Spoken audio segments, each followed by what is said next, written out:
welcome back to my channel. Di video kali ini saya akan memberikan testimoni tentang apa yang saya alami sekitar bulan Oktober 2021. Jadi pada waktu itu saya berencana ingin meeting dengan tim saya, kemudian di tengah-tengah meeting itu kaki saya lemas gitu dan tidak bisa lagi berdiri. Dan salah satu teman saya di situ pernah terkena stroke, dia bilang sama saya mungkin saya tuh terkena stroke. Jadi akhirnya mereka juga bilang untuk saya ke rumah sakit. Akhirnya kita memutuskan untuk pergi ke IGD. Dari hasil di IGD itu saya dicek darah dan lain-lain. Kemudian dokter jaga pada waktu itu bilang, oh ini oke kok hasil cek darahnya. Memang ada darah saya sedikit tinggi, tapi kayaknya saya juga pikir ini bukan stroke ya, karena 150 waktu itu. Tapi ketika dokter itu bilang saya untuk pulang dan rawat di rumah saja, saya bilang sama suami saya bahwa kaki saya makin mati rasa, kaki saya makin gak bisa gerak. Jadi akhirnya saya memutuskan untuk rawat inap. Setelah rawat inap, salah satu dokter itu mendiagnosa, awalnya saya didiagnosa tuh GBS ya.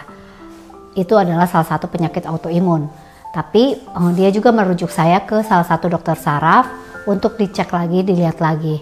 Kemudian setelah dokter saraf ini merujuk kita untuk MRI, dari hasil MRI itu ketahuan bahwa saya mengalami spinal cord injury di leher. Dokternya waktu itu bilang ke kita bahwa ini harus dioperasi dalam waktu 72 jam.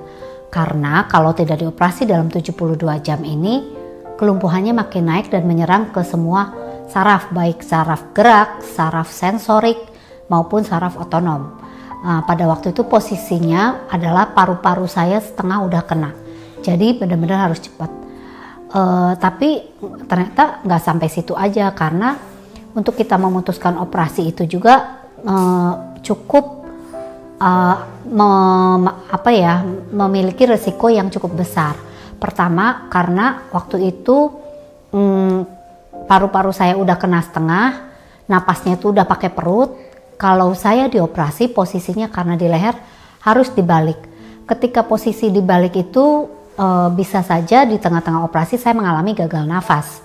Itu yang pertama. Yang kedua, kalau saya dioperasi artinya saya dibius total dan tidak sadar, maka bagaimana caranya supaya organ-organ tubuh saya tuh bisa tetap bekerja sedangkan saya dalam keadaan tidak sadar. Jadi saraf itu kan diberikan sinyal oleh otak, sedangkan waktu itu saraf saya kena gitu. Jadi gimana caranya organ tubuh saya tuh, intinya paru-paru, jantung bisa tetap bekerja walaupun sarafnya rusak gitu ya. Pada waktu itu intinya tidak bisa bekerja dengan maksimal. Jadi intinya resikonya cukup besar. Tapi kedua-duanya pun memiliki resiko. Kalau saya tidak operasi berisiko juga, operasi berisiko. Tapi pada akhirnya saya memilih untuk dioperasi. Nah, dokter awalnya bilang untuk jangka waktu operasi itu sekitar 6 jam. Tapi dalam 3 jam ternyata operasi saya bisa beres. Tapi nggak sampai situ aja, karena setelah masuk operasi beres itu saya harus masuk ke ICU. Di ICU itu dokter sebelumnya juga bilang sama saya bahwa berapa lama saya di ICU dan berapa lama saya harus pasang ventilator. Itu tergantung daya tahan tubuh saya gitu kan. Nah, pada waktu saya di ICU, ketika saya sudah sadar, itu saya sempat bilang sama suster yang jaga gitu. Karena di ICU itu benar-benar saya juga nggak bisa dikunjungi oleh keluarga. Saya bilang waktu itu sama suster, sus boleh nggak tolong kasih tahu kepada suami saya untuk membawakan saya satu suplemen, saya bilang gitu waktu itu ya. Dan saya bilang ini isinya asam amino, saya bilang gitu. Terus susternya bilang, oke, kita akan ngomong dulu sama dokter, boleh nggak kalau saya disonde. Jadi waktu saya di ICU itu karena saya masih harus disonde. Akhirnya pada waktu itu dokternya untungnya mengizinkan saya untuk disonde subarasi waktu itu. Jadi waktu itu saya disonde subarasi sebanyak 4 kalau nggak salah ya, sehari itu 4 dan dibantu oleh suster untuk disonde.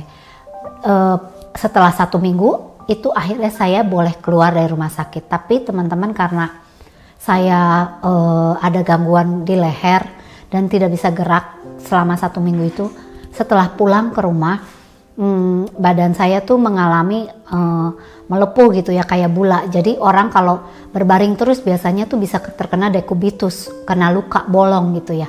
Nah waktu itu badan saya udah mulai melepuh ketika pulang di rumah.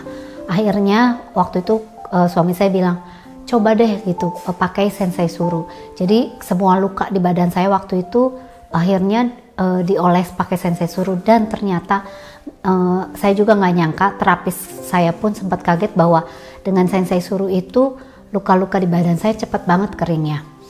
Setelah pulang ke rumah itu kan saya masih harus terapi dan lain-lain, dan itu cukup sulit ya teman-teman untuk terapi itu, karena waktu itu saya juga intinya tuh saya waktu itu lumpuh total, tangan kaki tuh gerak nggak bisa gitu ya. Jadi awal-awal terapi tuh hanya bisa gerakin 1 jari 2 jari kayak gitu ya, untuk nyatuin jari-jari aja tuh susah banget. Nah waktu itu saya pikir gini, Suba itu sangat menolong untuk orang-orang masalah peredaran darah.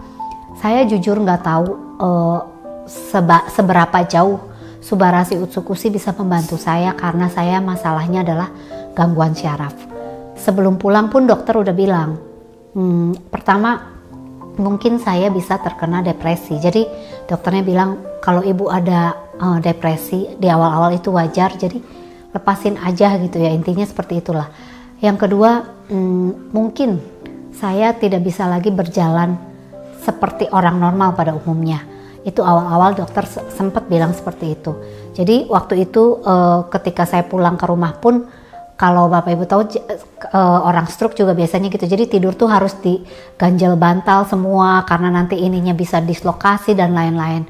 Kurang lebih seperti itu. Jadi saya pulang ke rumah, saya minum konsisten waktu itu di awal-awal tuh Subanya 8, Utsunya 2. Kurang lebih seperti itu ya. Jadi minum itu dan juga dibantu dengan lutein siap, karena ternyata saraf itu ke semua, jadi penglihatan saya pun sempat buram gitu. Waktu awal duduk itu kan kalau orang biasa berbaring untuk pertama kali duduk tuh pusing banget kayak mau jatuh, saya nggak bisa stabil badannya. Kemudian untuk jalan pun saya sulit ya, awal-awal tuh saya ngerasa kayak badan saya tuh nggak nyambung gitu, kayak kepotong gitu ya. Jadi ngelihat kaki tuh kayak jauh banget, kurang lebih seperti itu. Dan masa-masa terapi ini juga cukup berat, karena beberapa kali saya jatuh lagi gitu, tiba-tiba di tengah-tengah jalan, ketika lagi jalan tuh lemes dan jatuh lagi. Nah terapis saya tuh bilang bahwa biasanya kalau saya pasien-pasien yang jatuh itu misalnya udah di step ke-5 gitu ya, itu bisa mengalami kemunduran atau stuck untuk beberapa saat, di situ aja perkembangannya. Tapi ternyata ya puji Tuhan, ternyata saya bisa progresnya tuh terus maju. Itu yang pertama, walaupun saya perjalanannya ada jatuh beberapa kali. Kemudian dokter juga cukup amazed dengan perkembangan saya, karena dia bilang biasanya orang spinal cord injury di leher itu harus pakai istilahnya alat bantu nafas. Di awal-awal saya pulang setelah operasi itu, saya memang harus menggunakan oksigen. Jadi dokternya bilang harus sedia oksigen, karena saturasi saya masih tidak stabil gitu ya, naik turun. Respiratory juga belum stabil waktu itu, jadi harus dibantu oksigen.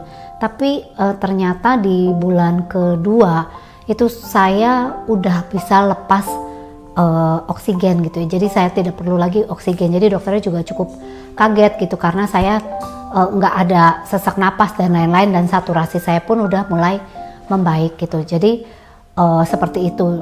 Nah teman-teman, saya juga nggak nyangka banget bahwa ternyata Subarashi dan Utsukushi itu sangat membantu dengan perkembangan saya yang sampai sejauh ini. Karena waktu itu perkiraan dokter, saya baru bisa belajar jalan di 6 bulan. Tapi ternyata di bulan ketiga atau keempat saya mulai belajar jalan. Walaupun saat ini saya masih terapi dan belum stabil jalannya, tapi saya percaya ke depannya perkembangan saya akan lebih baik lagi. Dan orang-orang SCI seperti saya, spinal cord injury seperti saya, bahkan ada yang baru 1 tahun itu baru bisa belajar duduk. Ada yang 2 tahun baru bisa gerak tangan gitu, kurang lebih seperti itu. Dan saya pun nggak nyangka banget bahwa perkembangan saya sampai sejauh ini membuat dokternya pun cukup kaget dan terheran-heran gitu ya. Ya itu aja testimoni dari saya. Tetap sehat dan tetap semangat. Terima kasih.